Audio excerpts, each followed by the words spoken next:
西游记》立体书第1集。这点小意思不算什么，这才是我的真面目了。哈哈，虽是有些丑，但你们若喜欢帅的，我再变成个帅哥就是。唐僧师徒一路西行，来到高老庄。我老说从前想替小女儿招个女婿，指望她跟我们一起过活，下田工作。她做事勤快的话，食量大一点也没关系呀。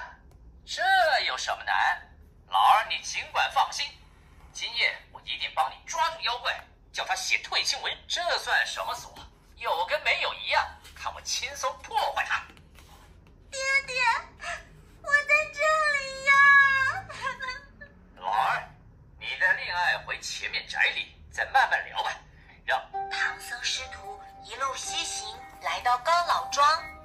听说这里的今日我的父母隔着墙嘛，说我和你做了夫妻，你却长得丑陋，实在丢脸，所以他们说请一个500年前大闹天宫姓孙的齐天大圣要来抓你呢。没过多久，高小姐，我来了。今日回来的有点晚，你别生气，我们亲亲抱抱一下就该睡觉了。明日里还要早起工作嘞。轻一点，轻一点，你这么用力，揪得我耳根子痛。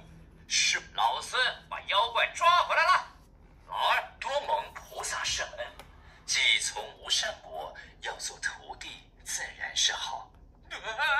是那妖怪，真是生的样貌丑陋啊！哎呀，快走开，快走开！长老，他是没做什么坏事。他真要去了吗？妖怪，吃我这一把！流沙河。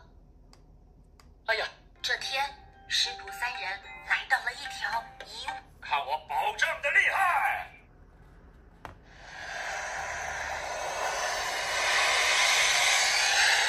老朱当年总督天河，掌管了8万水兵，还懂得游泳，却不想和你待在水里。你这个泼怪，快上岸了！你这家伙骗我上岸，又叫那猴子当帮手打我来，以为我不知你是什么妖怪，敢在这里挡路？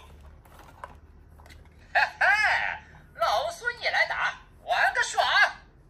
我不是妖魔鬼怪，我本来是天宫里的卷帘大将，只因在蟠桃会上不小心打碎了玻璃杯，才被玉帝惩罚，变入凡间。见过师兄，兄弟以后多多指教喽。刚刚见你行礼的样子，真像个和尚的样子。兄弟，你不能怪他，我们一开始也没说我们要取经的事啊。